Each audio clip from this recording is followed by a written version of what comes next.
Hello, this is part 2, case scenario number 5, CA Intermediate Auditing and Ethics paperல நம்ம case scenarios நிறைய பார்த்துட்டு வரோம். அதில் 4 case scenarios already part 1ல நம்ம deal பண்ணியிருக்கோம்.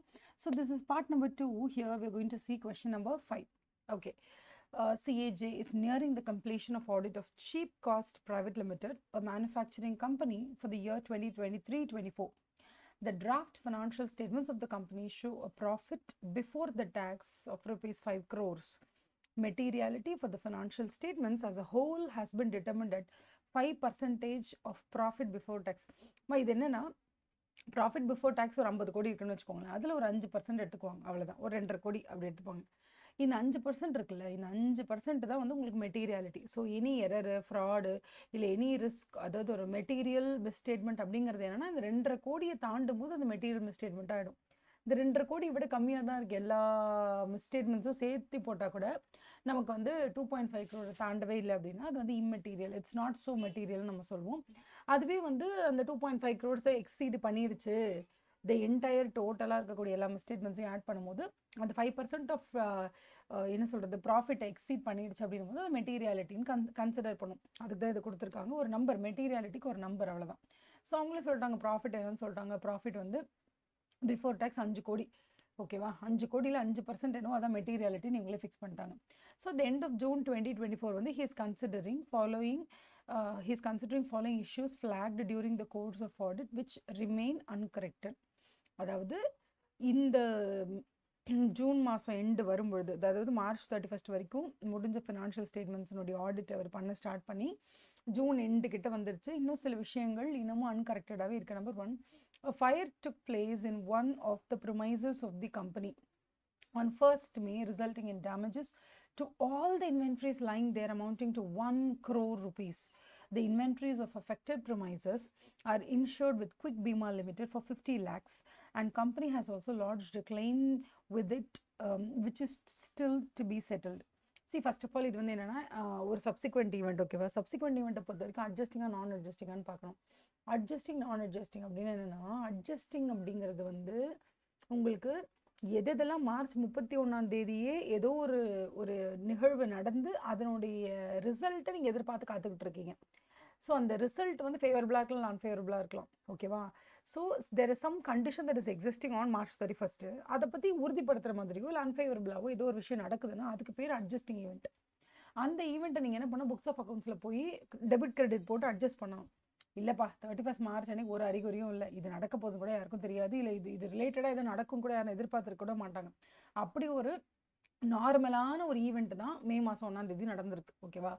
ஃபயர் வந்து நார்மல் சொல்லலை, பட் ஸ்டில் மே மாதம் 1 ஃபயர் ஆகுமா ஆகாதா அப்படிங்கிறத பற்றி எந்த ஒரு எக்ஸிஸ்டிங் கண்டிஷனும் மார்ச் 31 அன்னைக்கு இல்லை. அதனால இது ஜஸ்ட் வந்து அட்ஜஸ்டிங் ஈவெண்ட்லாம் இல்லை, இது ஜஸ்ட் ஒரு டிஸ்க்ளோஷர் ஈவெண்ட்டு தான். சும்மா டிஸ்க்ளோஸ் பண்ணால் போதும், அவ்வளோதான். வேறு ஒன்றும் பெருசாக வந்து இதில் பண்ண வேண்டிய அவசியமே கிடையாது. ஸோ ஆக்சுவலி வந்து இதில் ஆடிட்டர் என்ன பண்ணணும் அப்படின்னு கேட்டிங்கன்னா, இயர் எண்ட் 2023-24 இருக்கு இல்லையா, அந்த 23-24 இயர் எண்டிங்கோட ஃபினான்ஷியல் ஸ்டேட்மெண்ட்ஸில் ஜஸ்ட்டு இந்த மாதிரி மே 1 நாங்கள் ஆடிட் பண்ணிட்டு இருந்த அந்த கோர்ஸ் ஆஃப் டைமில் ஒரு ஹவு டு யூ கால், ஒரு பெரிய விபத்து நடந்துருச்சு, தட் இஸ் ஒரு பெரிய ஃபயர் நடந்துருச்சு. அதனால 1 crore கிட்ட லாஸு, 50 lakhs தான் இங்கே இன்ஷூர் பண்ணியிருக்காங்க, பேலன்ஸ் 50 lakhsக்கு இன்சூரன்ஸ்லாம் கிடையாது. இவங்க அதை கிளைம் பண்ணியிருக்காங்கன்ற ரேஞ்சுக்கு நீங்கள் சொன்னால் போதும், அதை வந்து நோட்ஸ் டு அக்கௌண்ட்ஸ் மாதிரி டிஸ்க்ளோஸ் பண்ணால் போதும், ஓகேவா? அடுத்தது கம்பெனி ஹாஸ் டெபிட்டட் 10 லட்ச ரூபாய் under machinery account, whereas the expenditure relates to ஒரு என்ன சொல்கிறது, ஒரு ரெவென்யூ எக்ஸ்பெண்டிச்சரை ஒரு கேபிட்டல் எக்ஸ்பெண்டிச்சராக போட்டிருக்காங்க. அது ஒரு மிஸ்டேக் நடந்திருக்கு, அது இன்னும் அன்கரெக்டடாகவே இருக்குது. Third one, the company has not properly accounted for necessary elements of cost in arriving at work in progress. Further estimates regarding various stages of production have not been made properly.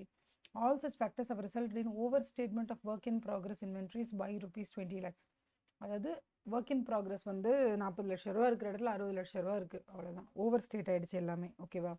Over statement ப்ராப்பராக வந்து பண்ணலை. இப்போ வந்து no other issues except as stated about merit the attention. Besides, written representation letter has also been obtained on matters concerning management of responsibilities regarding fulfillment of responsibilities for preparation and presentation and providing access to all the information to CA. However, written representation provided to CAJ begins in the below stated manner. என்ன கொடுத்துருக்காங்க, this representation letter is provided in connection with your audit of so and so for the purpose of for the purpose of expressing an opinion as to whether the financials are true and fair view in accordance with applicable accounting standards in India. Okay, we confirm that to the best of our knowledge and to the best of the belief, having made such inquiries as we consider necessary for the purpose of appropriately informing themselves. எல்லாம் கரெக்டாக தான் இருக்குது, இப்படி தான் கொடுக்கணும், ஒன்றும் பிரச்சனை இல்லையே. இப்போ ஓகே, கொஸ்டின் பார்க்கலாமா? Based on the above, answer the following questions. Which of the following statements வந்து is most appropriate as regards to fire incident? Fire incident நடந்தப்போ இதில் கொடுத்துருக்கிற எந்த பாயிண்ட் வந்து is more appropriate-னு கேட்குறாங்க. Number 1, the auditor should ask the management to adjust the financial statements. இல்லை, no adjustment is required, நான் சொல்லிட்டேன். Okay, so there is no adjustment that is required. இங்கே adjustment தேவையே கிடையாது. Should ask the management to disclose, அவ்வளோதான். No responsibility, he has a responsibility and he has to ask the management to disclose it, அவ்வளோதான். It's not an adjusting event. இதை நான் discuss பண்ணியாச்சு முன்னாடி. Identify the correct option regarding the materiality of uncorrected misstatements, if any, related to wrong capitalization and overstatement of inventories and work in progress. கண்டிப்பாக என்ன பண்ணணும், misstatements இருக்குது ரெண்டுமே, அதை டெஃபினட்டாக you really have to correct it. நீங்கள் correct பண்ண சொல்லி அவங்ககிட்ட கேட்கணும். The uncorrected misstatements are material in context of audit of financial statements as a whole and their effect on opinion should be considered by the auditor. டெஃபினட்டாக it's not மெட்டீரியல்னு சொல்லவே முடியாது. ஓகேவா, it is very material. நீங்கள் யோசிச்சு பாருங்கள், over statement ஒரு 20 lakhs கிட்டத்தட்ட இருக்குல்ல. அப்போது வெறும் டோட்டலாக வந்து உங்களுக்கு 5 கோடி ரூபாய் தான் ப்ராஃபிட் பிஃபோர் டேக்ஸ்னா அதில் 10% நீங்கள் எடுத்துக்கோங்க. 1 crore நீங்கள் 10% எடுத்து எவ்வளோ வரும்? 10% 10 lakhs. 5 கோடியில் 10%னா 5 lakhs வந்துடும். சாரி 50 lakhs வந்துடும். 50L வருது. இப்போ ரெண்டுத்தோட மிஸ்டேட்மெண்ட்ஸையும் நீங்கள் சேர்த்து பாருங்களேன். இந்த மிஸ்டேட்மெண்ட் வந்து that is how do you call that, the wrong capitalization இருக்குல்ல, அதில் வந்து உங்களுக்கு ஒரு மிஸ்டேக்ஸ் இருக்கும். அதே மாதிரி இந்த 20 lakhs வந்து ஓவர் ஸ்டேட்மெண்ட் இதில் இருக்குது, ஒர்க் இன் ப்ராக்ரஸில் இருக்குது. அதே மாதிரி this one 10 lakhs வந்து machinery and all that. Okay, எவ்வளோ டோட்டல் மிஸ்டேட்மெண்ட்ஸே 50 lakhs தாண்டினா பிரச்சனை அப்படிங்கிறாங்க. ஓகே, 10% 5% எவ்வளோ மெட்டீரியல் எவ்வளோ ஃபிக்ஸ் பண்ணியிருந்தாங்க? 5%-ஆ? Wait second, it's only 5%. Sorry 10% இல்லை, which means it has to be 25 lakhs. So இங்கே வந்து டோட்டல் மிஸ்டேட்மெண்ட்ஸ் வந்து exceeding 25 lakhs, which is 30 lakhs. அதனால டெஃபினட்டாக இது வந்து அன்கரெக்டட் மிஸ்டேட்மெண்ட்ஸ் எல்லாம் சேர்த்தா மெட்டீரியல் மிஸ்டேட்மெண்ட் அப்படிங்கிறதுனால டெஃபினட்டாக ஆடிட்டர் இது அவரோட ஒப்பீனியன் கொடுக்கும்போது கன்சிடர் பண்ணித்தான் ஆக வேண்டும். இது நாட் மெட்டீரியல்னு சொல்லக்கூடாது, இட் இஸ் மெட்டீரியல் தான். அதனால இது ரெண்டும் தப்பு. Uncorrected misstatements are material in the context of audit of financial as a whole and auditor should correct these. நம்ம ஏன் போய் கரெக்ட் பண்ணோம்? அன்கரெக்டட்னால என்ன அர்த்தம் தெரியுமா? அன்கரெக்டட் மிஸ்டேட்மெண்ட்ஸ்னால என்ன அர்த்தம் தெரியுமா? அன்கரெக்டட் மிஸ்டேட்மெண்ட்ஸ்னா நான் வந்து அதில் தப்பு ஏதோ இருக்குன்னு கண்டுபிடிச்சி உன்ட்ட கரெக்ட் பண்ணிக்கோ நான் சொல்கிறேன், ஆனாலும் நீ கரெக்ட் பண்ணிக்க மாட்டேற அப்படின்னா தான் அது பேர் அன்கரெக்டட் மிஸ்டேட்மெண்ட்ஸ். இல்லைன்னா அது மிஸ்டேட்மெண்ட்டு நம்ம சொல்லுவோம், அவங்க கரெக்ட் பண்ணிவிடுவாங்க, அப்புறம் அது ரிமூவ் ஆகிடும். ஓகேவா? So you just have to understand that uncorrected misstatementsனாலே மிஸ்டேட்மெண்ட்டை கண்டுபிடிச்சி தான் மிஸ்டேக் மாற்றிக்கோங்கன்னு சொல்லி அவங்க மாற்றிக்கலனால that is uncorrected misstatements. So auditor need not correct these things. அவர் ஒப்பீனியன் கொடுக்க தான் போயிருக்காரு, he can give the opinion. Third point, the auditor has performed certain audit procedures described in the case scenario relating to inventories of work in progress. Such procedures are related to verification of what? Case scenarioல சில விஷயங்கள் சொல்லியிருக்காங்க. The company has not properly accounted for necessary elements in arriving the cost. அப்போ இந்த cost அரைவலை தான் அவங்க கண்டுபிடிச்சிருக்காங்க அப்படின்னு சொல்லும்போது டெஃபினட்டாக நம்ம என்ன பண்ணணும்? இது எது ரிலேட்டடாக இருக்குன்னு கேட்குறாங்க. வேல்யூவேஷன் ரிலேட்டடாக தான். ஏன்னா 20 லட்சம் ஓவர் வேல்யூடுன்னு சொல்கிறாங்க. So it is valuation related தான். Which of the following statements correct in respect to manner of providing a return representation by the management? The extract of the return representations provided in the case scenario is proper. எனக்கு தெரிஞ்சால் ஒன்றும் பெரிய deficiency இருக்க மாதிரி தெரியல. The use of words having made such enquiries is not permitted. அப்படிலாம் இல்லையா? அவங்களே சில விஷயங்களை உங்களுக்கு எம்ப்ளாயிஸ் கிட்ட கேட்டு தான் they'll come to know what is things. That's right. Use of words to the best of our knowledge and belief இதுவும் கரெக்ட் தான், ஒன்றும் பிரச்சனை இல்லை. Using both the words of having made such enquiries and to the best of our knowledge is permitted, not permitted. It's permitted-னா correct. இதுவும் பர்மிட்டட்னா correct, இதுவும் பர்மிட்டட்னா கரெக்ட். இதில் எல்லாமே நாட் கொடுத்துறதுனால இதான் கரெக்ட் ஆன்சர் அப்படி சொல்கிறாங்க. ஓகேவா? நெக்ஸ்ட் ஒன் வந்து case scenario 6. 6th case scenario என்ன சொல்கிறாங்க? MPM and Associates, a firm of chartered accountants, have received offer letter from a bank for carrying out statutory audit of so and so year. The offer letter requests the audit firm to give an undertaking in writing that firm is not disqualified. Disqualification section படி நம்ம we are not disqualified, நம்ம வந்து ஒரு return ஓத்து மாதிரி அது நம்ம கொடுத்தணும், யா I am qualified only அப்படின்ற மாதிரி. CA குவாலிஃபைடுன்னு இல்லை, டிஸ்குவாலிஃபிகேஷன் எதுவும் நான் ஆகலை, ஐம் நாட் டிஸ்குவாலிஃபைட், நான் வந்து I don't have any extra rights இந்த கம்பெனி, அந்த மாதிரி ஒரு சில கிளாஸ் இருக்கும். அதுபடி ஐம் நாட் டிஸ்குவாலிஃபைடுன்னு சொல்லிடணும். Such provision relates to disqualification of a person as an auditor of a company. அவங்களோ அவங்க ரிலேட்டிவோ பார்ட்னரோ indebted to the company subject to certain prescribe conditions எல்லாம் இருக்குது. அதுபடி நாங்கள் வந்து ஐம் நாட் டிஸ்குவாலிஃபைடுன்றதை நம்ம வந்து என்ன பண்ணணும், ஒரு ரெப்ரஸன்டேஷனாக கொடுக்கணும். இந்த பிஃபோர் அக்செப்டிங் தி செட் ஆடிட், தி ஆடிட் firm வந்து checks out whether it complies with the law requirements. However, there is a difference of opinion among the firm personnel. Firm personnelனா ஆடிட், இங்கே ஃபர்ம்ங்கிறது பார்ட்னர்ஷிப் ஃபார்ம்லாம் கிடையாது. ஆடிட்டை பொறுத்த வரைக்கும் ஃபர்ம்னு சொன்னாலே 99% it is audit firm. Audit ஃபர்முக்குள்ள பர்சனல் அப்படின்னா என்ன அர்த்தம்னா, ஆடிட் ஃபர்முக்குள்ள இருக்கக்கூடிய மெம்பர்ஸ்ன்னு அர்த்தம். அங்கே இருக்கக்கூடிய பார்ட்னர்ஸாக இருக்கலாம், இங்கே ஒர்க் பண்ணக்கூடிய எம்ப்ளாயீஸாக இருக்கலாம், அவங்கள பர்சனல்னு சொல்லுவோம். whether such an undertaking can be given in case of banks. கண்டிப்பாக கொடுக்கலாம். இதில் என்ன இருக்குது, I am qualified, I am not disqualified under section 141 subsection 3 clause D subclause 2 of Companies Act 2013. தாராளமாக கொடுக்கலாம், ஒன்றும் தப்பே கிடையாது. The offer letter also contains following declaration to be signed by the auditors in case they choose to accept the appointment. என்ன sign பண்ணுமா நம்ம, we declare that we will not communicate or allow to be communicated to any person not legally entitled thereto any information relating to the affairs of the bank or to the affairs of the person having any dealings with the bank, nor will we allow any such person to inspect or have access to any books or documents belonging to or in possession of the bank relating to the business of any person having any dealing with the bank. Which means நாங்கள் என்ன uphold பண்ண try பண்ணுறோம், கான்ஃபிடென்ஷியாலிட்டியை uphold பண்ண try பண்ணுறோம். Confidentiality நாங்கள் maintain பண்ணுறோம். Plus என்னென்னா, இந்த இன்ஃபர்மேஷனை நாங்கள் வெளியில் யார்கிட்டயாவது கொடுக்கறது மூலிமா நாங்கள் வந்து அதுலேருந்து எந்த பலனும் அடைய மாட்டோம். we will not benefit anything by disclosing your documents to others. ஓகேவா, எங்களுக்கு இதில் எந்த ஒரு செல்ஃப் பெனிஃபிட்டும் நாங்கள் அடைய மாட்டோம் அப்படின்றது தான் இந்த பேராகிராஃபில் நம்ம சொல்கிறோம். ஸோ இதை நம்ம வந்து சைன் பண்ணலாமா அப்படிங்கிறது கண்டிப்பாக ஆடிட் ஃபார்முக்கு சைன் பண்ணி தான் ஆகணும். ஏன்னா பேங்க்கை பொறுத்த வரைக்கும் அவங்களோட information is very very very very important, critical. The audit firm has also received a document kit provided by the central statutory auditor ன்னு சொல்றாரு. இதான் ஸ்கோப்பு, இதெல்லாம் கன்சிடர் பண்ணுங்க, இதெல்லாம் ஸ்பெஷல் கன்சிடரேஷன் அப்படின்னு சொல்லி சில மேட்டர்ஸ் எல்லாம் நீங்கள் கரெக்டாக பண்ணணும் அப்படி சொல்லி income recognition, asset classification, provisioning, adequacy of checking of books of accounts, இதெல்லாமே வந்து எப்போதுமே கொடுக்கலாம். ஒரு பிரின்சிபல் ஆடிட்டர் வந்து, பிரின்சிபல் ஆடிட்டர்னா statutory auditor of the head office. ஒரு பிரின்சிபல் ஆடிட்டர் தாராளமாக ஒரு காம்பனண்ட் ஆடிட்டர் அவருடைய ஆடிட் ஆரம்பிக்கிறதுக்கு முன்னாடி, ஒரு காம்பனண்ட் ஆடிட்டர் அவரோட ஆடிட் ஆரம்பிக்கிறதுக்கு முன்னாடியே பிரின்சிபல் ஆடிட்டர் ஒரு கிட்டை அனுப்பலாம்.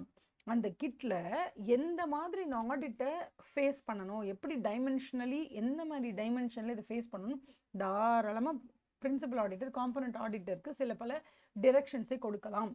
ஏன்னா at end of the day ஒரு 500 காம்பனண்ட்டை சேர்ந்து தான் பஞ்சாப் நேஷனல் பேங்க்னு வச்சுக்கோங்க. பஞ்சாப் நேஷனல் பேங்கோட சென்ட்ரல் ஸ்டாச்சுட்டரி ஆடிட்டர் ஒரு ஒப்பீனியன் கொடுக்கணும், அது இந்த 500 பிரான்ச்சோட ரிப்போர்ட்டை பேஸ் பண்ணியிருக்கோம். அதனால இந்த பிரான்ச் அவங்களோட ஆடிட்டை கண்டக்ட் பண்ணும்போது இப்படிலாம் பண்ணுங்கன்னு சொல்லி டைரக்ஷன் கொடுக்குற பவர், டியூட்டி வந்து பிரின்சிபல் ஆடிட்டருக்கு இருக்குது. பிகாஸ் அவர் தான் 500 காம்பனண்ட்டுக்கும் சேர்த்து கொடுக்க போகிற ஒப்பீனியனுக்கு பொறுப்புங்கிறதுனால அவருக்கு என்னென்ன ஆங்கிளில் சில விஷயங்களை செக் பண்ணணுமோ அந்த ஆங்கிளை வந்து காம்பனண்ட் ஆடிட்டருக்கு ஒரு கிட்டாக கொடுக்கறதுக்கான எல்லா ரைட்ஸும் அவருக்கு இருக்குது. The component kit received also requires the associates to consider adverse comment made by the stock auditors. உங்களுக்கு தெரியல ஸ்டாக் ஆடிட்டர்னா யாருன்னு, கம்பெனி கிட்ட, அதாவது வந்து பேங்க்கு கிட்ட யாரெல்லாம் வந்து சன்ட்ரி டெட்டார்ஸையும் இன்வென்ட்ரிஸையும் மார்ட்கேஜ் பண்ணி கொண்டு வந்து வச்சு ஹைப்போத்திகேட் பண்ணி அதுலேருந்து பணத்தை வாங்கிட்டு போயிருக்காங்களோ அவங்க, ஃபார் எக்ஸாம்பிள் 50 லட்ச ரூபாய்க்கு எங்கிட்ட வந்து ஸ்டாக் இருக்குது, 50 லட்ச ரூபாய்க்கு சன்ட்ரி டெட்டார்ஸ் இருக்காங்க அப்படின்னு சொல்லி நம்மகிட்ட காமிச்சு பேங்க்குக்கிட்டேருந்து அவங்க பணம் வாங்கியிருப்பாங்க. யாரெல்லாம் 15 கோடி ரூபாய்க்கு மேலே இந்த மாதிரி பேங்க்குக்கிட்டேருந்து 15 கோடி ரூபாய்க்கு மேலே, ஓகேவா, 15 crores மேலே யாரெல்லாம் பேங்க்குக்கிட்டேருந்து இந்த மாதிரி ஃபெசிலிட்டி அவைல் பண்ணியிருக்காங்களோ அவங்க எல்லார்கிட்டையுமே நம்ம பேங்க் அப்பாயிண்டட் ஆடிட்டர் சில பேர் என்ன பண்ணுவாங்கன்னா, அங்கே ஸ்டாக் ஆடிட்டர்னு சொல்லுவோம், அவர் போயிட்டு என்ன பண்ணுவார்னா, எந்தெந்த கம்பெனிக்கு 15 கோடிக்கு மேலே நீங்கள் அந்த ஃபெசிலிட்டி கொடுத்துருக்கீங்களோ இவர் பேங்க்கோட சார்பாக இந்த ஆடிட்டர் அங்கே போவார். ஓகேவா, அதுக்குன்னு தனியாக ஸ்டாக் ஆடிட்டர்ஸ் அப்பாயிண்ட் பண்ணுவாங்க. அவர் அங்கே போயிட்டு என்ன பண்ணுவார் அப்படின்னா, நிஜமாவே அவங்க வந்து சப்மிட் பண்ணியிருக்காங்கல்ல, என்கிட்ட 50 லட்சம் சன்ட்ரி டேட்டாஸ் இருக்குது, 50 லட்ச ரூபாய்க்கு இன்வென்ட்ரி இருக்குது, இதை வச்சு நீங்கள் எனக்கு ஒரு 60 lakhs லோன் கொடுங்கன்னு கேட்டு வாங்கியிருக்காங்கல்ல, அதை நிஜமாவே அந்த 50-50 பேஸ் கரெக்டாக மெயின்டைன் பண்ணுறாங்களா இல்லையான்னு பார்க்கறதுக்காக ஒரு ஆடிட்டர் நம்ம பேங்க்லேருந்து அனுப்புவோம். அவர் பேர் தான் ஸ்டாக் ஆடிட்டர். அதனால இப்போ என்ன சொல்கிறாங்கன்னா, அந்த டாக்குமெண்ட் கிட்ட வந்துச்சுல, சென்ட்ரல் ஸ்டாச்சுட்டரி ஆடிட்டர்ஸ் கிட்ட இருந்து டாக்குமெண்டர் கிட்ட வந்ததுல யாருக்கு, இந்த காம்பனண்ட் ஆடிட்டருக்கு, அதாவது இந்த பிரான்ச் ஆடிட்டருக்கு. இப்போ என்ன சொல்கிறாங்கன்னா, அவருக்கு வந்துச்சான் என்னென்ன அட்வர்ஸ் காமெண்ட், ஏதாவது ஸ்டாக் ஆடிட்டர் பாரோவர்ஸனுடைய கேஷ் கிரெடிட் ஃபெசிலிட்டியை பற்றி கொடுத்துருந்தாங்கன்னா அதையும் நீங்கள் ரிப்போர்ட் செய்ய வேண்டும். It also contains specific instructions to check the foreign letter of credit. Letter of credit உங்களுக்கே தெரியும்ல, நம்ம எலாபரேட்டாக நிறைய பேசியிருக்கோம். டவுட்ஸ் இருந்துச்சுன்னா என்னோட யூடியூப் சேனலில் போய் பாருங்கள். ஓகேவா, கிருஷ்ணபிரி ஆடிட்டிங் கிளாஸஸ்னு இருக்கும். அதில் போய் பார்த்தீங்கன்னா லெட்டர் ஆஃப் கிரெடிட்னு போட்டிங்கன்னா ஒரு வீடியோ வரும், அது போய் பார்த்துக்கலாம்.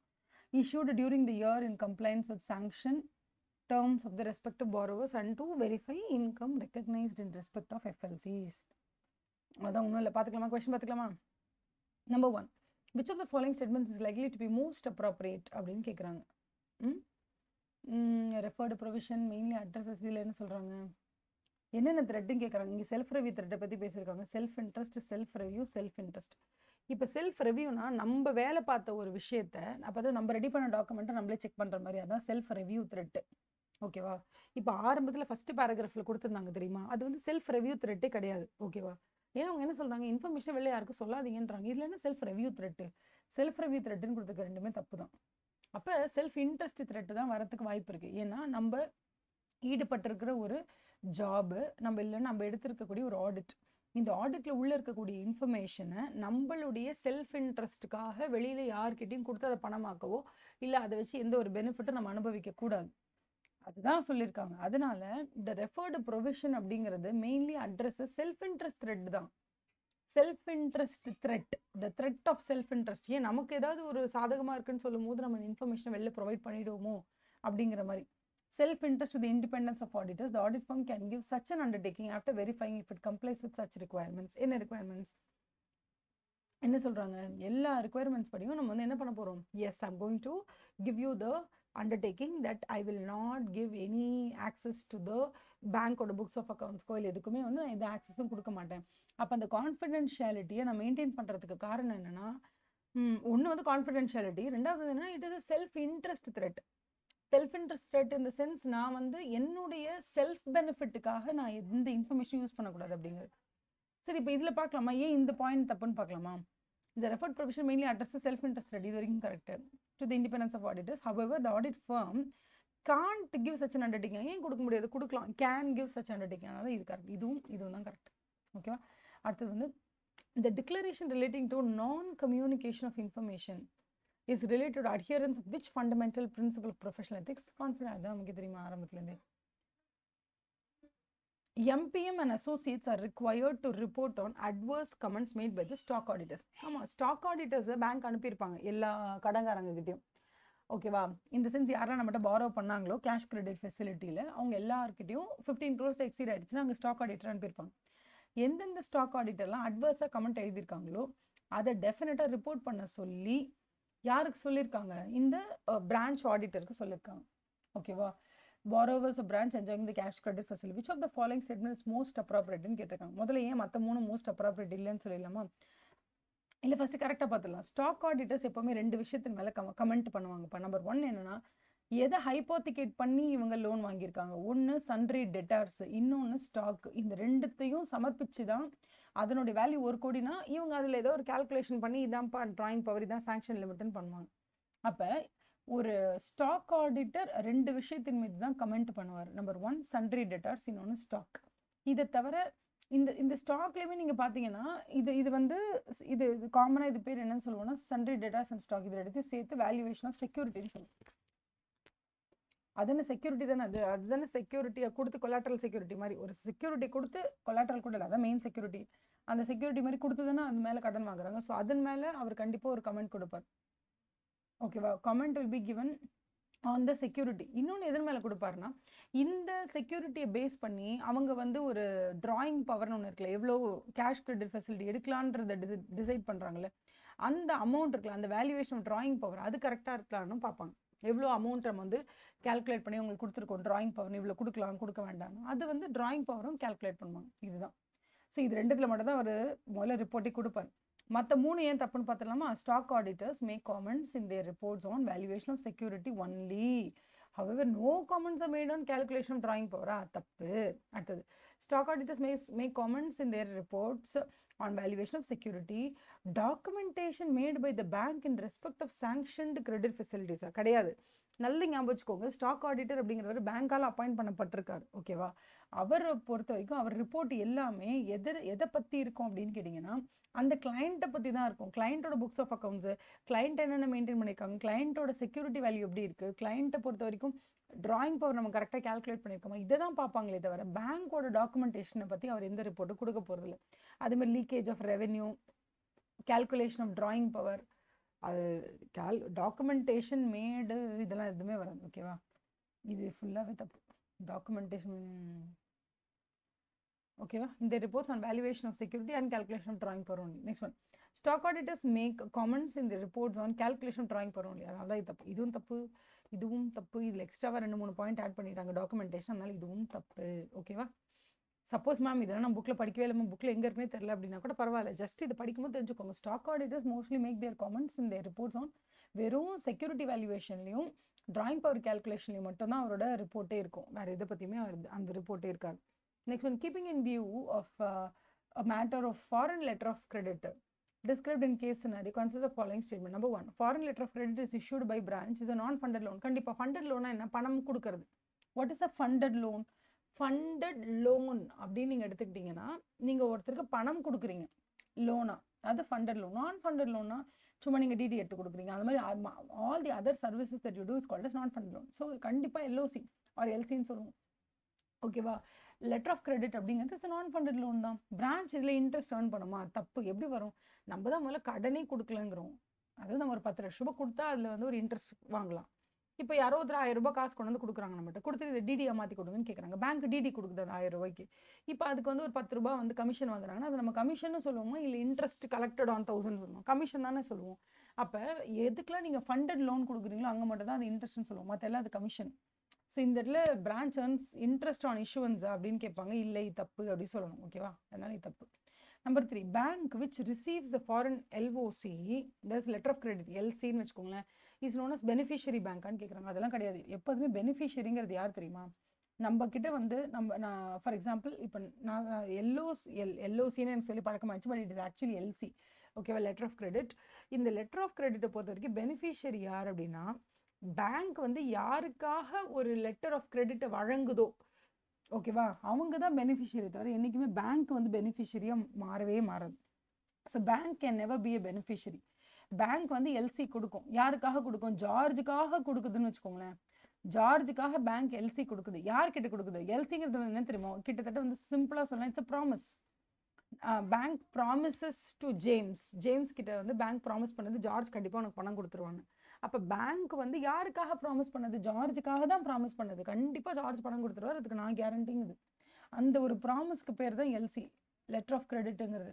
அது ஏன் அவங்க லெட்டர் ஆஃப் கிரெடிட் கொடுக்குறாங்கன்னா, ஜார்ஜ் வந்து கிரெடிட் வர்த்திப்பா, ஒன்றும் பிரச்சனை இல்லை. ஜார்ஜ் வந்து ட்ரஸ்ட் வர்த்தியான பர்சன், ட்ரஸ்டட் பார்ட்னர் தான், அவன் கண்டிப்பாக உனக்கு பணம் கொடுத்துருவான்னு ஜார்ஜுக்காக பேங்க் யார்கிட்ட சப்போர்ட் பண்ணுது?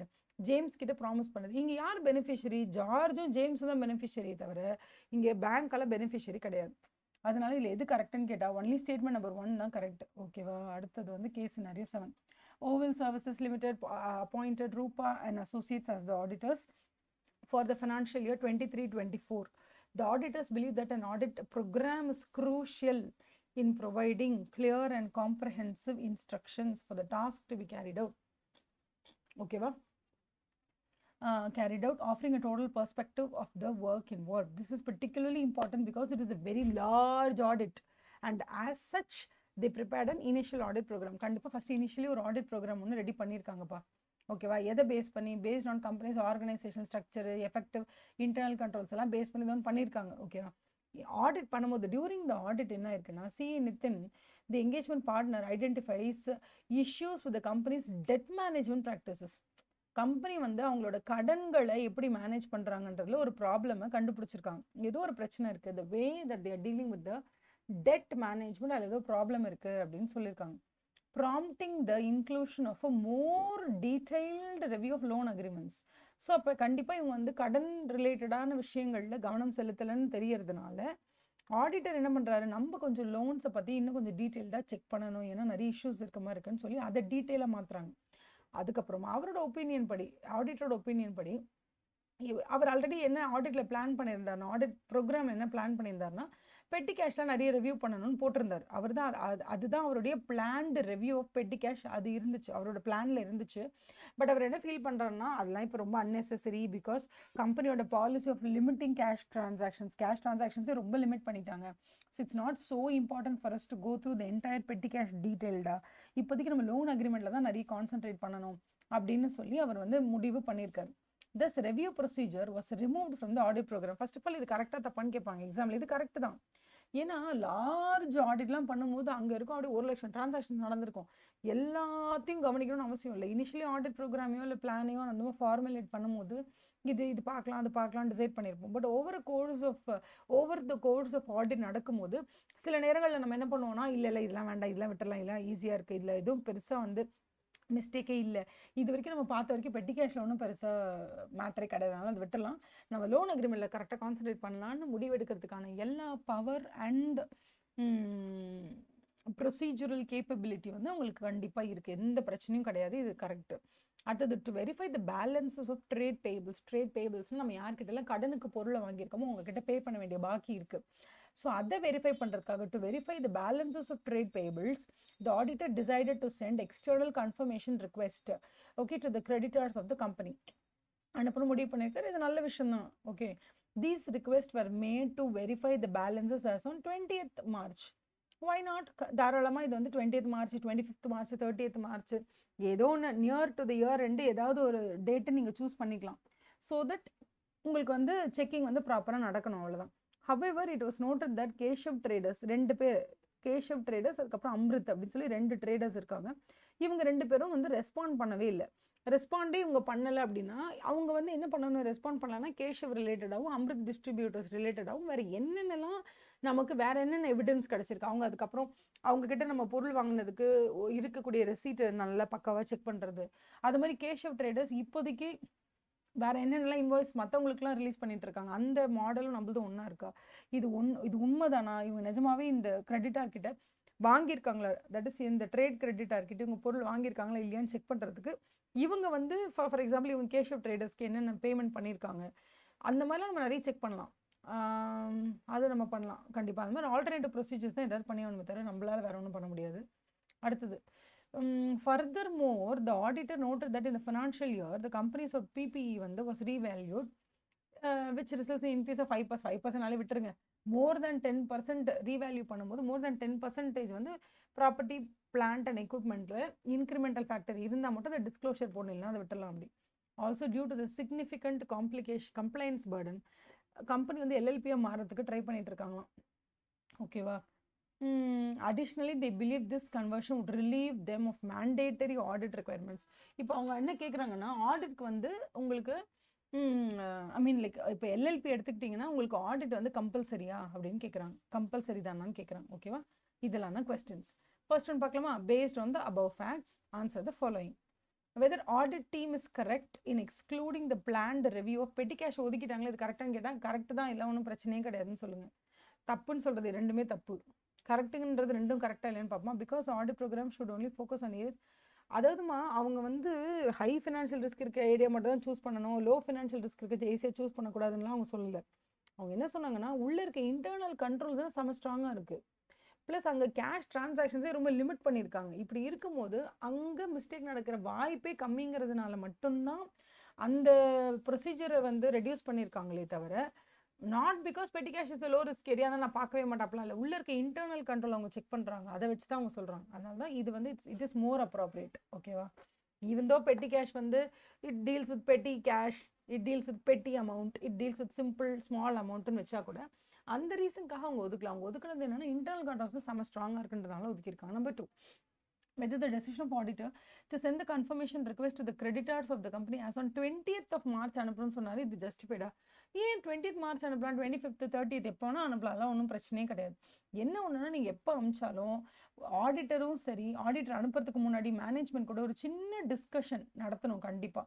நடத்திட்டு இந்த மாதிரி 25th அன்னைக்கு 20th அன்னைக்கு என்ன பேலன்ஸ் இருக்கோ, ஃபார் எக்ஸாம்பிள் 20ஆம் தேதி அன்னைக்கு நீங்கள் எந்த கம்பெனி ஆடிட் பண்ணுறீங்களோ அந்த கம்பெனி அவங்களோட ட்ரேட் கிரெடிட்டார்ஸ்க்கு கொடுக்க வேண்டிய பணம் எவ்வளோன்னு அந்த கிரெடிட்டார்ஸ் கிட்ட நாங்கள் ஒரு லெட்டர் அனுப்ப போகிறோம், letter of confirmation or external confirmation letter அப்படின்னு அனுப்ப போகிறோம்னு சொல்லி மேனேஜ்மெண்ட்டுக்கு தெரியாமல் இங்கே எதுவும் செய்யக்கூடாது. அது வந்து தப்பாயிடும். அது ஒன்று மட்டும் தான். மற்றபடி can they do it? Yes they can do it. இது நோ 2 கட் பண்ணி விட்டுருங்க. எஸ்ஸில் என்ன பிரச்சனை இப்போது? ஃபர்ஸ்ட் ஏல என்ன பிரச்சனை? Yes, decision of audit is correct as auditors allowed to choose any date reasonably close to the balance sheet, okay. And selected date helps to ensure the accuracy of the liability without consultation. இல்லை, கண்டிப்பாக நீங்கள் என்ன பண்ணணும்னா you have to with consultation from the management தான் பண்ணணும். நீ கண்டிப்பாக you to consult with management consultation இல்லாமல் அவங்களோட கிரெடிட்டர்ஸ்கிட்டையோ டெட்டார்ஸ்கிட்டையோ யார்கிட்டையோ நீங்கள் வந்து உங்கள் மேனேஜ்மெண்ட்டை தாண்டி அப்படியே பைபாஸ் பண்ணி அங்கே போய் பேசக்கூடாது. That is very very wrong. அடுத்தது question number 3. Which of the following, okay, is not an appropriate procedure to verify the balances for Keshav and Amrit? கேஷவும் சரி அம்ருத்தும் சரி அவங்க வந்து நம்மக்கிட்ட வந்து கன்ஃபர்மேஷனுக்கு ரிப்ளை கொடுக்கலன்னும் போது வேறு என்னென்ன மாதிரி செஞ்செல்லாம் நம்ம அவங்களுக்கு வந்து கொடுக்கலான்னு சொல்கிறாங்க. என்னென்ன மாதிரி செய்யலாம்? Number 1, breaking down the balance into individual transactions and making sure they actually happen. இதை பண்ணலாம். Checking the payments made after year எண்டுக்கு அப்புறமா நீங்கள் இவங்களுக்கு ஏதாவது பேமெண்ட்ஸ் ஏதாவது பண்ணியிருக்கீங்கன்னா, இந்த நீங்கள் எந்த கம்பெனி ஆடிட் பண்ணுறீங்களோ அந்த கம்பெனி எதாவது பேமெண்ட் பண்ணியிருக்கலாம், அதை வச்சு செக் பண்ணுங்கள் கேஷவுக்கு அம்ருத்துக்கு எவ்வளோ பே பண்ணியிருக்காங்க. Comparing the balance to the original invoices, இது எல்லாமே பண்ணலாம். நம்ம பண்ணக்கூடாத ஒரு விஷயம் இது மட்டும்தான். எப்போ நம்ம வந்து எக்ஸ்டர்னல் கிரெடிட்டார்ஸ் 2 பேர்கிட்ட ஒரு விஷயத்தை கேட்டு அவங்க நம்ம பதில் சொல்லலையோ அப்பயே உங்களுக்கு ஒரு டவுட் வந்துடணும். என்னன்னா இவங்க ஒரு வேளை ஃபேக்காக இருப்பாங்களோ அப்படின்னு. எப்போ ஒருத்தர் ஃபேக்காக இருப்பாங்களோ அப்படின்னு உங்களுக்கு டவுட் வந்துச்சோ அப்போ நீங்கள் அதை பற்றி அடிஷ்னலாக இன்டெப்த்தாக அனலைஸ் பண்ணி தெரிஞ்சுக்கணும், எவிடன்ஸ் கலெக்ட் பண்ணுமே தவிர அதை விட்டுட்டு மேனேஜ்மெண்ட் கிட்ட போய் மேனேஜ்மெண்ட் நான் உங்களோட எல்லா கிரெடிட்டர்ஸ் கிட்டையும் கேட்டேன், 100 பேர் 98 பேர் கரெக்டாக சொல்லிட்டாங்க, ஆனால் இந்த 2 பேர் மட்டும் சொல்லலை. இந்த 2 பேர்கிட்ட நீங்கள் நிஜமாக வாங்கியிருக்கீங்களா? எனக்கு நீங்கள் ஒரு ரிட்டன் ரெப்ரசன்டேஷன் கொடுத்துருங்க. நீங்கள் போய் அவங்ககிட்ட கேட்டிங்கன்னா அவங்க பாட்டு ஜாலியாக ஆமாங்க நாங்கள் வாங்கியிருக்கோம்னு எழுதி கொடுத்துருவாங்க.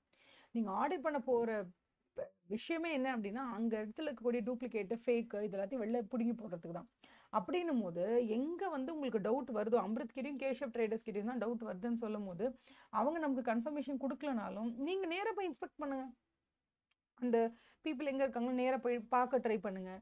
அப்படி இல்லையா வேறு ஏதாவது ஒரு ஆல்டர்னேட்டிவ் ஆடிட் ப்ரொசீஜர்ஸ் மூலிமா நீங்கள் ஆடிட் எவிடன்ஸை கலெக்ட் பண்ண ட்ரை பண்ணணுமே தவிர வேறு எந்த முறையும் கைகாலக்கூடாது. ஓகேவா? அதான் சொல்லியிருக்காங்க. அதுக்கப்புறம் இந்த given case is there any requirement for separate disclosure PPE revaluation? No, because இது less than 10%ங்கிறதுனால separate disclosure தேவைப்படலை. ஓகே, மோர் தென் 10%னா கண்டிப்பாக டிஸ்க்ளோஷர் தேவைப்படும். ஓகேவா? What is the next question? What is your perspective on the management's view regarding the audit requirements for LLP? எல்எல்பியை பொறுத்த வரைக்கும் ஆடிட் எப்படிப்பட்டது அப்படின்னு கேட்டால் இஸ் இட் கம்பல்சரி அப்படின்னு கேட்குறாங்க. என்னென்னா இட் இஸ் கம்பல்சரி. ஆனால் என்னென்னா ஒரு கண்டிஷன் இருக்குது. உங்களோட டேர்ன் ஓவர் இருக்குல்ல, அந்த டேர்ன் ஓவர் 40 lakhs எக்ஸீட் பண்ணணும். Exceeding 40 lakhs. அதே மாதிரி டோட்டல் கான்ட்ரிபியூஷன், எல்எல்பினா பார்ட்னர்ஸ் எல்லாம் கான்ட்ரிபியூட் பண்ணுவாங்க இல்லையா, பார்ட்னரோட கான்ட்ரிபியூஷன் டோட்டல் கான்ட்ரிபியூஷன் வந்து 25 lakhs எக்ஸீட் பண்ணணும். கிட்டத்தட்ட எல்லாருக்கும் ஆடிட் கம்பல்சரின்னு தான் வரும். யார் இப்போ வந்து 25 lakhs கூட மினிமம் இன்வெஸ்ட்மெண்ட் இல்லாமல் ஹூஸ் டூயிங் பிஸ்னஸ், ஒரு மினிமம் டோட்டல் கான்ட்ரிபியூஷன் 25 lakhs கூட இல்லாதவங்கள கம்பெனியாக இருக்க போகிறாங்க. கம்பெனியாக இருந்தால் இங்கே எல்எல்பியாக மாறணும்னு சொல்கிறாங்க. ஸோ டெஃபினட்டாக 25 lakhsலாம் எங்களுக்கு ஒரு அசால்ட் மேட்டராக இருக்கும். ஓகேவா? So make sure the turnover should be 40 lakhs and total contribution should be 25 lakhs. Okay, or simply put revenue should be 25 revenue should be 40 lakhs. இந்த revenue sorry revenue should be 40 lakhs and the total capital contribution should be 25 lakhs. இது இருந்துச்சுன்னா போதும்னு சொல்கிறாங்க. அடுத்தது Shreyansh, a chartered accountant student, is a part of an engagement team conducting audit of the Coimbatore branch of a bank under the guidance of Dilip Kumar, the engagement partner. Shreyansh, என்னங்கடா பேர் இதெல்லாம்? Shreyansh, tongue twister மாதிரி இருக்கு. Shreyansh has been assigned the task of verifying provisions made for பிரான்ச்சோட NPA non performing அசெட்டுக்கு என்னென்ன provisions make பண்ணி வச்சுருக்காங்களோ அதை பற்றி ஏதோ டிஸ்கஷன் போல் இருக்குது. So that is not a big deal. அது செஞ்சிட்ருக்காங்க. அதில் உங்களுக்கு சில விஷயத்தெல்லாம் சொல்கிறாங்க. என்னென்னா AB industries they talking about doubtful D1 substandard அப்புறம் டவுட்ஃபுல் 2 லாஸ் இதெல்லாம் சொல்லியிருக்காங்க. ஓகேவா? இப்போ அவங்க நம்மக்கிட்ட என்ன கேட்குறாங்க, doubtful D1 substandard, doubtful D2 loss இதில் இருக்குது. இதில் அமௌண்ட் ஆஃப் ப்ரொவிஷன்ஸ் இவங்க எவ்வளோ மேக் பண்ணியிருக்காங்கன்னு காமிக்கிறாங்க. செக்யூரிட்டி அவைலபிள் கொடுத்துருக்காங்க. இது வந்து ஆக்சுவலி என்னென்னம்மா, இது நீங்கள் வந்து தெரிஞ்சுக்கிட்டு தான் ஒன்று எதுக்கு எவ்வளோ ப்ரொவிஷன்ஸ் கொடுக்கணும்னு தெரிஞ்சாகணும். தெரிஞ்சதுன்னா இந்த ஆன்சர் ஈஸியாக போட்டுடலாம் கீழே. ஓகேவா? நான் உங்களுக்கு அந்த ஒரு செகண்டை இதில் பார்த்துக்கோங்க. Classification of advances as per prudential norms. இந்த ஃபர்ஸ்ட் என்ன சொல்கிறாங்க, ஸ்டாண்டர்ட் லோன்ஸ்னால் என்ன, ஸ்டாண்டர்ட் ரெகுலர்னு ஒன்று இருக்குது. அதுலேயே வந்து இப்போ ஃபார் எக்ஸாம்பிள் நான் வந்து Jan 1 என்னோட இஎம்ஐ பே பண்ணி ஆகணும்னு வச்சுக்கோங்களேன். SMA 0னா என்னென்னா accounts showing stress signals.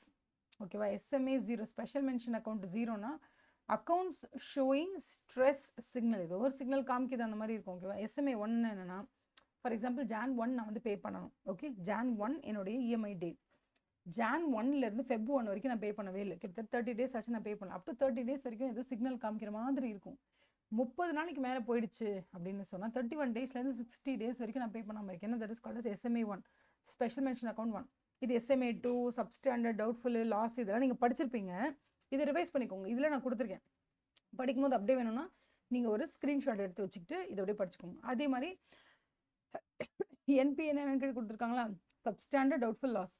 Substandard doubtful லாஸில் ஃபஸ்ட் இங்கே சப்ஸ்டாண்டர்ட்னா என்னது, எந்த ஒரு அசெட் வந்து உங்களுக்கு would be one which has remained NPA for a period less than or equal to 12 months. up to 12 மாதம் வரைக்கும் அது NPAவாக இருந்தால் that is called a substandard asset. So இந்த இடத்துல NPAன்னு வருதில்ல கேட்டகரி, அது மட்டும்தான் நீங்கள் வந்து என்ன பண்ணணும், ப்ரொவிஷன்ஸை ப்ரொவைட் பண்ணணும். மற்றதுக்கெல்லாம் ப்ரொவைட் பண்ண வேண்டிய அவசியம் இல்லை. ஸோ சப்ஸ்டாண்டர்டாக இருந்தாலும் ப்ரொவிஷன் கொடுக்கணும், டவுட்ஃபுல் 1 2 3 இருந்தாலும் ப்ரொவிஷன் கொடுக்கணும், லாஸாக இருந்தாலும் லாஸ்னா 100% ப்ரொவிஷன். சப்ஸ்டாண்டர்டுக்கும் டவுட்ஃபுல்லுக்கும் தான் இந்த பர்சன்டேஜ் எல்லாம் இருக்கும். மற்றபடி அப் டு 90 days வரைக்கும் நீங்கள் கொடுக்கல, 3 மாதம் வரைக்கும் நீங்கள் கொடுக்கல. நார்மலாக இதெல்லாம் சாதாரண லோனுக்கு சொல்கிறாங்க. ஓகேவா? நீங்கள் போய்ட்டு அக்ரிகல்ச்சர் லோன்லாம் எழுதிடாதீங்க. அக்ரிகல்ச்சர்லாம் 3 மாதம் தான் அறுவடை டைமு. நீங்கள் லோனை கொடுத்து 3 மாதமாக ஒன்றுமே பே பண்ணல, அப்போ வந்து அது வந்து NPA-வான்னு கேட்காதீங்க. அவனுக்கு இருக்கிற 3 மாதம் தான், 4 மாதம் அந்த கிராப்போட டைமிங்னா 4 மாதம் வரைக்கும் அவனால் ரீபேவே பண்ண முடியாது.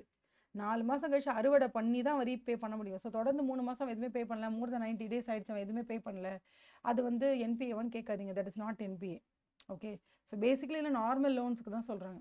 அதே மாதிரி சப்ஸ்டாண்டர்ட் அசெட்டாக இருந்தால் 15%. ஓகேவா? அப் டு 12 மாதம் வரைக்கும் நான் பே பண்ணாமல் இருக்கேன்னா, ஓகேவா, 12 months வரைக்கும் நான் பே பண்ணாமல் இருக்கேன்னா அது வந்து இட்ஸ் சப்ஸ்டாண்டர்ட் அசெட். ப்ரொவிஷன் வந்து 15%. டவுட்ஃபுல் அசெட்ஸ் அப்படின்னு வரும்பொழுது உங்களுக்கு வந்து பர்சன்டேஜ் என்ன கொடுக்குறாங்க பாருங்கள். Doubtful அசெட்ஸில் 3, D1 D2 D3. D1னா 25%, D2னா 40%, D3னா 100% ஆகும். Up to 1 year, 1 to 3 years, more then 3 years அந்த மாதிரி. இந்த டப்பாவை மட்டும் படிச்சுக்கிட்டிங்கன்னா போதும், உங்களுக்கு வேறு எந்த ப்ராப்ளமே வராது. Okay, so housing and car loan, borrower mister Shyam has availed following 2 loans. Housing loan, car loan. EMIs are overdue for more than 120 days. More then 90 days cross பண்ணிட்டாலே அது பேர் என்னது, 90 days கிராஸ் பண்ணாலே அது பேர் சப்ஸ்டாண்டர்ட் அசெட். அது NPA தான். மோர் then 90 daysனாலே அது NPA. அந்த NPAல இது என்ன கேட்டகரினா substandard asset. More then 90 days but less then 12 months, அதனால இது சப்ஸ்டாண்டர்ட் அசெட். கார் EMI ஒரு ஓவர்டியூ ஃபார் 60 days தானே, வெறும் 60 நாள் தான். இந்த 60 நாள்ன்றதால இது NPAவே கிடையாது. தனித்தனியாக பார்க்கக்கூடாது. ரெண்டுத்தையும் கட்ட போகிறது ஷியாம் அப்படிங்கிறதுனால ஷியாம் ஒன்றுத்தில் டிஃபால்ட் பண்ணாலும் இன்னொன்று டிஃபால்ட் ஆற்றிக்கு எவ்வளோ நேரம் ஆகிட போகுது. அதனால எப்போதுமே கார் லோனையும் நீங்கள் என்னமா கன்சிடர் பண்ணணும், NPAவை தான் கன்சிடர் பண்ணணும். Because loan should not be seen separately as car loan, housing loan. It has to be seen as Shyam's loan. இது இப்படி தான் வந்து எப்பவுமே கேட்டகரைஸ் பண்ணணும். ஷியாம் 10 லோன் வாங்கியிருக்கலாம், அதில் ஒன்று NPA வாச்சுனா கூட மற்ற 9 NPAவாக மாறிவிட வேண்டும். இதுதான் ரூல், இது தெரிஞ்சுக்கோங்க. அதுக்கப்புறம் agricultural advances. The branch has provided a loan of 20 லட்சம் ரூபாய் under Kisan Credit Card Scheme to a farmer for the cultivation of paddy. Harvest period 3 to 4 மாதம், which is a short duration crop. அப்படின்னா long duration கிராப்னு இருக்கு. Long duration crop இருக்குது, short duration crop இருக்குது. அதை பற்றி கொஞ்சம் தெரிஞ்சுக்கோங்க. Okay, there has been no transaction இந்த அக்கௌண்ட் ஃபார் லாஸ்ட் 90 நாளாக ஒரு டிரான்சாக்ஷன் கூட அதில் இல்லையா. 90 days அப்படியே பிளாங்காக இருக்குது. த பிரான்ச் கிளாசிஃபைட் த லோனை என்னது, த பிரான்ச் கிளாசிஃபைட் லோனை ஸ்டாண்டர்ட் அசெட். அதான் கரெக்ட். சப்ஸ்டாண்டர்டாக கிளாஸிஃபை பண்ணக்கூடாது.